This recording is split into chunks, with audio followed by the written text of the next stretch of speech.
Hola, buenas tardes, Elena Poniatowska, Buenas tardes. que nos acompañas el día de hoy a esta charla por tu video con el Hey Festival en alianza con El País y con Sura. Pues creo que no hace falta mucha introducción sobre quién eres, sobre toda tu trayectoria, tu carrera como escritora, como periodista, como Premio Cervantes. Y la verdad es que me honra mucho estar hablando el día de hoy contigo para preguntarte algunas inquietudes de la audiencia. Claro que sí. Bueno, la primera pregunta, hubo mucha inquietud sobre lo que hablabas en tu video, porque hablabas de la escritura y la pintura como oficios solitarios, con, digamos, también con la literatura como un arte solitario. Y parece que nunca había habido tantas personas que habían pasado tanto tiempo solos como ahora por la pandemia del coronavirus. La pregunta específica es, ¿espera que con esta pandemia se den grandes resultados en obras de arte en cualquiera de estos ámbitos? ¿Cuál es su reflexión sobre el tema? Lo pregunta Daniela Oliva. Bueno, a lo mejor, ojalá todos esperemos que salgan unas obras geniales, unas novelas extraordinarias, un diario de la pandemia, por ejemplo, escrito por una mujer que cuenta lo que hace, lo que piensa, lo que lee, lo que come, a qué hora se duerme o con quién duerme todos los días de la pandemia, pues sería un libro, yo creo, muy fascinante, así como se podrían hacer consideraciones, porque todos estamos leyendo los periódicos y viendo la televisión, consideraciones sobre la vida del país y la vida, pues en general, la vida, hay muchísimos noticieros internacionales. Entonces lo que más estamos en este mundo ahora es comunicados. Ahora mismo lo que estamos haciendo nosotros es casi un milagro, ¿no? Para mí inexplicable, asombroso, y creo que también podemos pensar en la pandemia como algo que nos destantea, nos lastima, pero también nos sorprende, nos asombra. Y qué consideraciones podemos hacer los que escribimos o pintamos o bueno, o cualquier otro oficio ligado a la vida, o la gente que ahora se siente mal porque está encerrada, ¿no? ¿Usted está escribiendo durante la pandemia, ha estado escribiendo durante la pandemia? Bueno, yo soy periodista como usted, hago entrevistas como usted.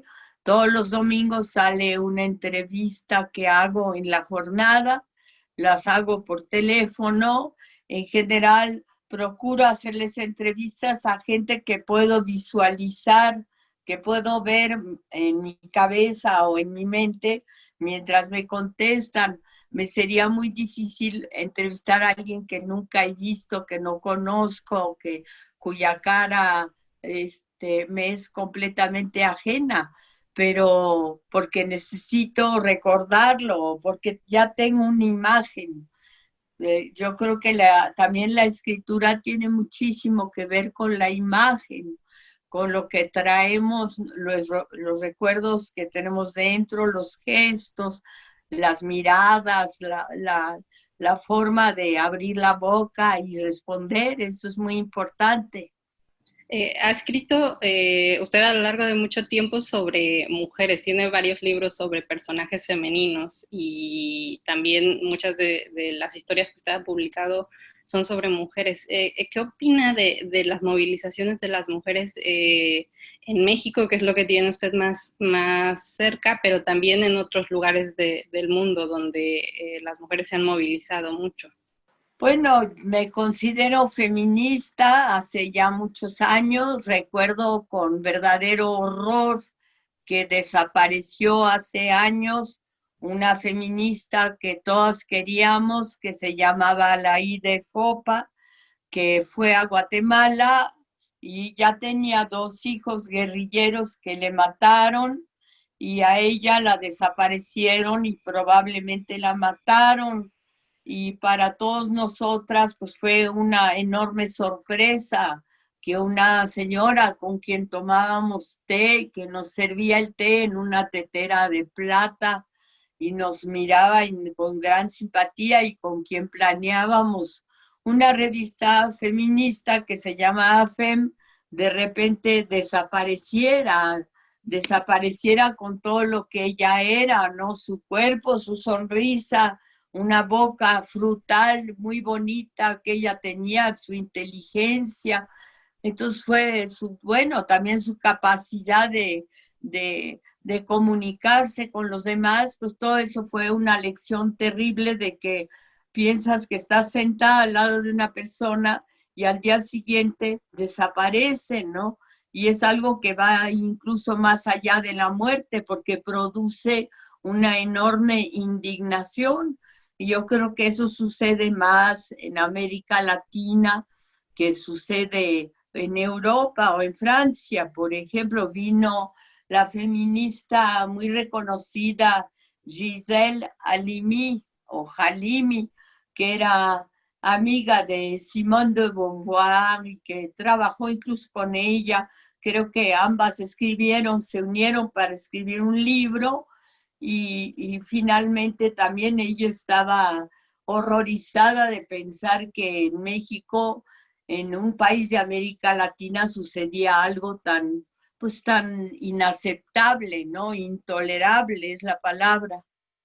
¿Te parece entonces que en México está llegando a un punto un poco límite el tema con las mujeres, ¿no? La desaparición de mujeres, el homicidio de mujeres.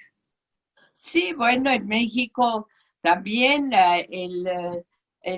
por ejemplo, entre las mujeres más pobres hay muchísimas mujeres perseguidas y golpeadas, que es muy fácil golpearlas. En general, el machismo en México y en América Latina, el hombre bueno, hace un hijo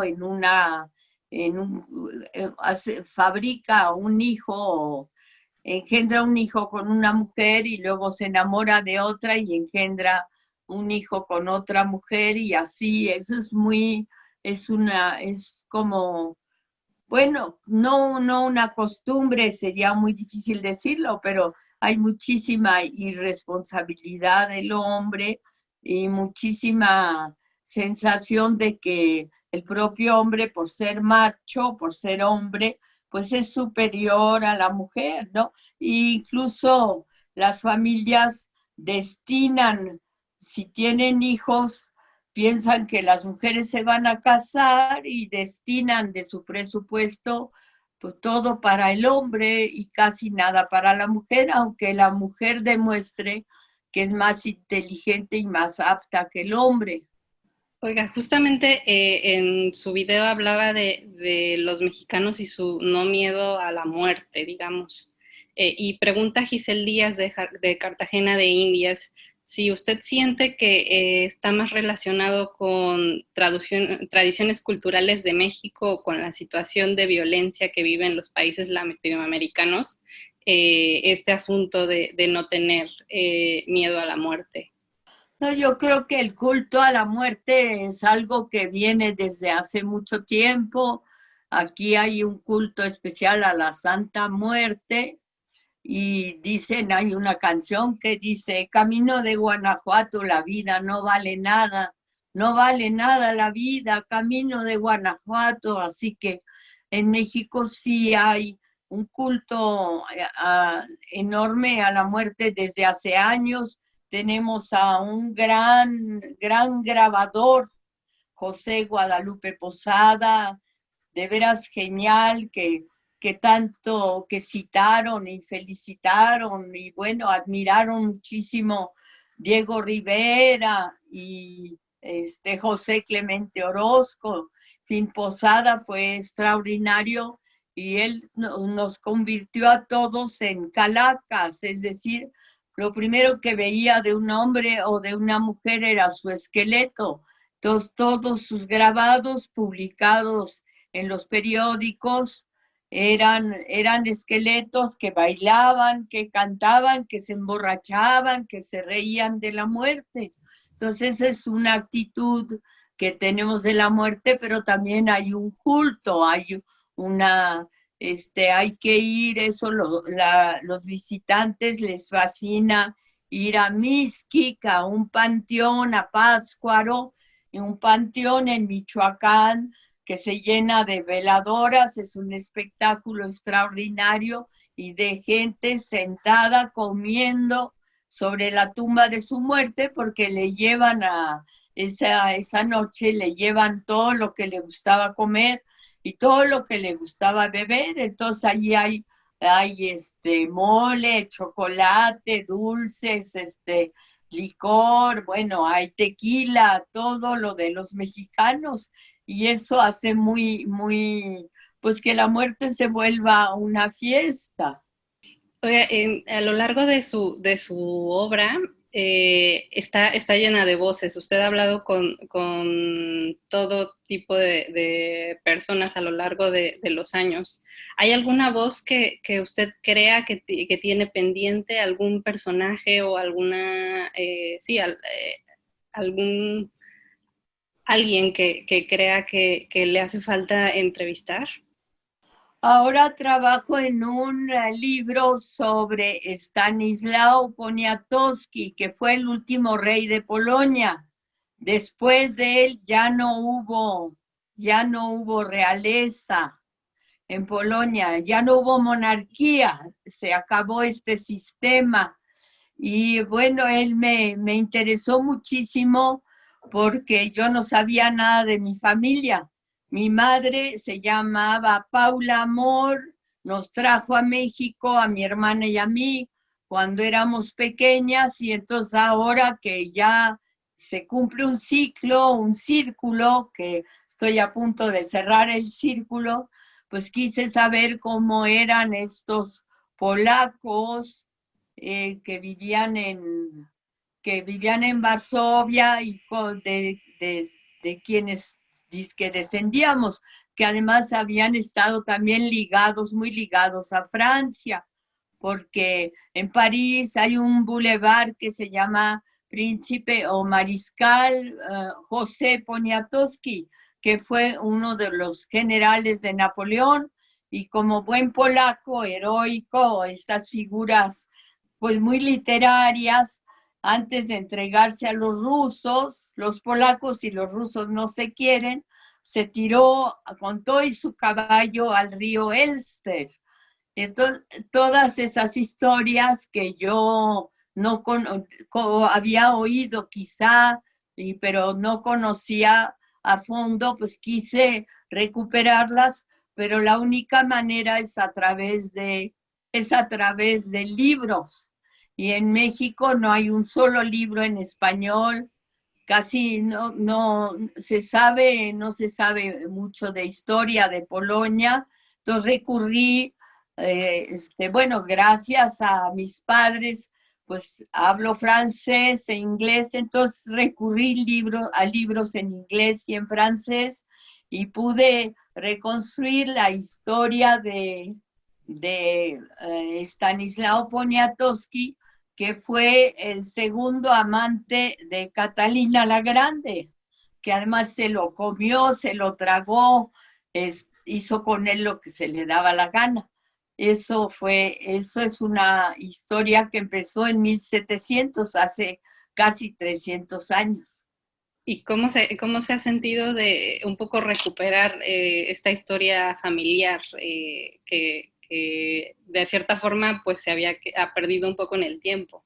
Bueno, me cayó muy bien el rey porque era tímido, le gustaba mucho bailar, era enamorado, se apasionó por Catalina la Grande,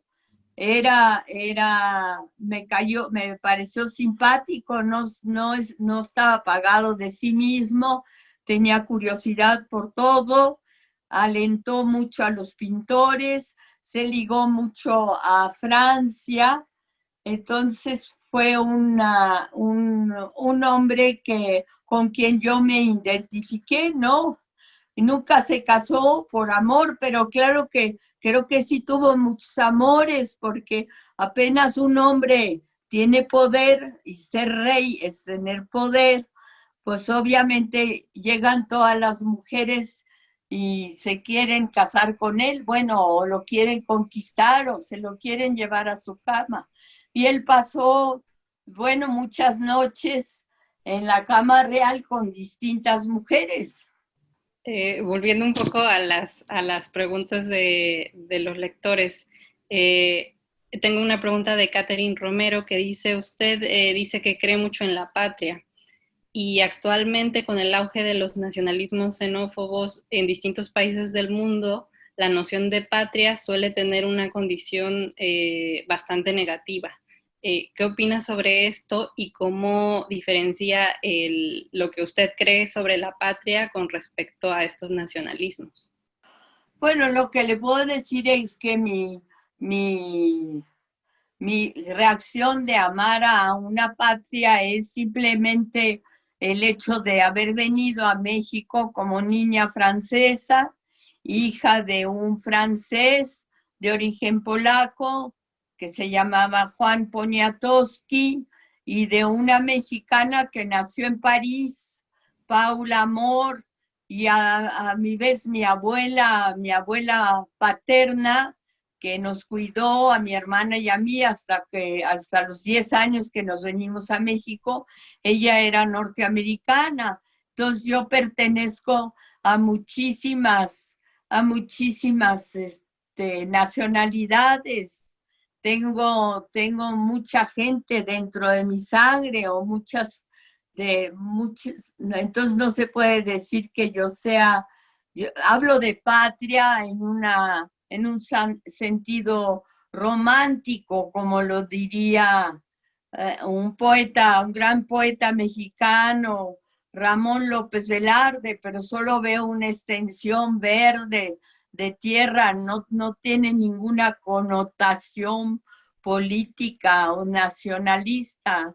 Al contrario, yo creo que simplemente el querer aferrarse a algo para no flotar en la estratosfera quizá, pero igual no creo que tenga fijación yo en la nacionalidad. Pues mi nacionalidad primera cuando nací fue francesa, hija de madre mexicana, pero que también nació en Francia y también su madre nació en Francia, porque ellos huyeron de la Revolución Mexicana, se fueron porque perdieron todas sus haciendas.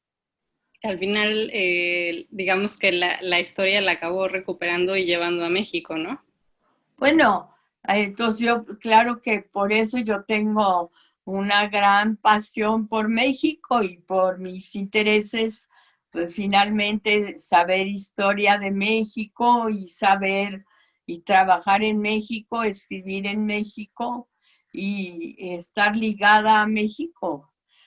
Son mis raíces, son las que yo hago a través de escribir Justamente, sobre México. sí, justamente tenemos una pregunta sobre su trabajo literario. A una persona en la audiencia le gustaría saber un poco sobre las historias de jóvenes. Usted hablaba en el video anterior sobre las historias de que los jóvenes le confiaban a usted a veces. Y la pregunta es cómo esas historias de los jóvenes alimentan o contribuyen a su trabajo literario en este momento. Bueno, a raíz de un libro sobre una masacre de jóvenes en octubre de 1968, se llama el libro La Noche de Tlatelolco, tuve mucha cercanía con los jóvenes, con estudiantes, fui muchísimo a la cárcel a verlos los domingos, ellos me apuntaban en su lista, entonces se hizo una relación con jóvenes que ahora ya son, bueno, que ya entonces tenían 18, 20, 22 años y ahora ya son adultos, algunos incluso han muerto de enfermedad, pero desde entonces tengo mucha relación con jóvenes, incluso con la de otras generaciones, y yo misma tengo 10 nietos. La mayoría solo tengo 3 mujeres, todos son hombres. Entonces eso ha hecho pues que sea muy fácil la relación con la gente. Es muy fácil en general ver y platicar con gente joven, y lo he hecho, lo he practicado desde hace mucho. Y a partir de estas conversaciones, ¿cómo ve que ha cambiado? Porque los jóvenes ¿Qué? con los que a partir de estas conversaciones que tiene, por ejemplo, con ellos, ¿cómo cree que ha cambiado la visión de los jóvenes de aquellos que entrevistó en 1968 y de los que ahora hablan con usted? No, son exactamente los mismos. Los jóvenes no cambian. Quizá los jóvenes de ahora son más libres. Sobre todo yo siento que las mujeres mexicanas son más libres, están menos encerradas y menos, como dice el dicho, en un rincón, como la escopeta cargada y en un rincón.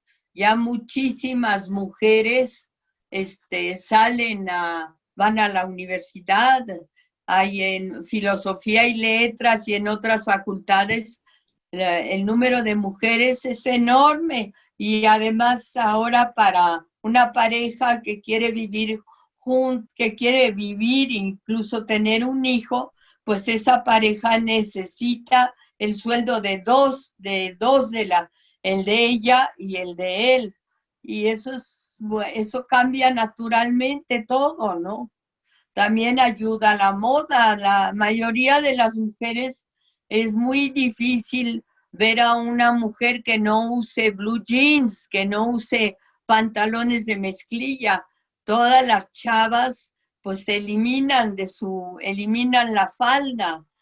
No, aquí, si vas a la universidad, todas van de la mezclilla, pues democratiza todo, es muy importante, yo creo, esa visión a través del futuro, esa visión de la mujer como parte pues parte de una sociedad que ya no hace tanta distinción entre los roles, ¿no? Ser mujer, ser hombre. Por último, ya para cerrar un poco, tenemos una inquietud de Olga Morrison que dice que usted comenta y habla sobre cómo los escritores conocen bien la soledad. Pero hasta ahora, dice, las soledades, los encierros han sido buscados y no impuestos por una situación como está ocurriendo ahora.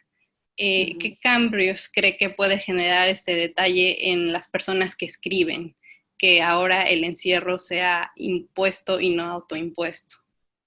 Bueno, mire, yo fui Girl Scout, así que creo que lo importante en la vida ante cualquier situación es la reacción ante ella, la salvación de cada ser humano.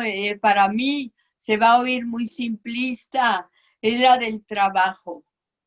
Y creo que hay una posibilidad también de soledad enorme, pero también de aumento del trabajo, de más horas en una casa, por ejemplo, una familia, un padre, una madre, más horas dedicadas a los hijos que no van a la escuela, más horas dedicadas a los ancianos que muchas veces se quedan atrás, adiós, adiós, ya me voy a trabajar, y no se sabe cómo es la vida o qué es lo que hace el anciano mientras se van a trabajar. Todo eso es importantísimo, esa mayor integración de la familia que puede haber, a veces puede llegar a una situación que se irriten unos a otros, porque por fin de tanto estar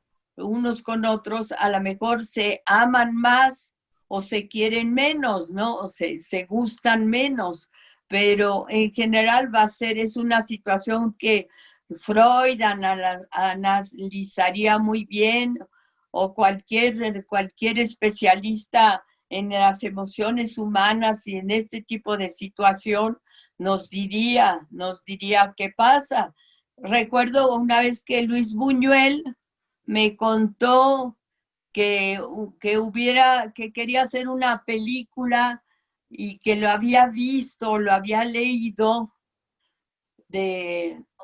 hay una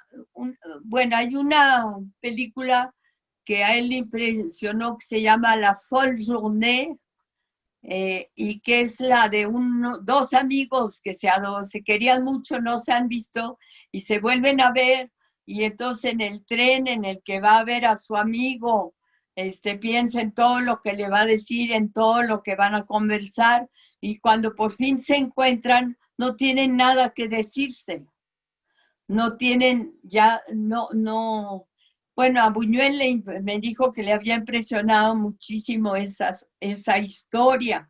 Entonces la comunicación humana es también un milagro, es también un don del cielo, o un don del sol o de la tierra, y es muy importante. Entonces creo que después de esta pandemia, la comunicación la vamos a valorar todavía más, vamos a valorar al ser humano que está vivo y que podemos ver y podemos tocar, pues lo creo que va a cambiar en cierta manera, pues todas nuestras sensaciones frente al otro, ¿no? Estamos Y aprendiendo. nuestra actitud, Clamir. Sí, estamos aprendiendo, ¿no? Elena, te agradezco mucho esta breve charla que has tenido con nosotros y con nuestros compañeros del Hey Festival, El País y Sura. No, yo soy la que doy las gracias.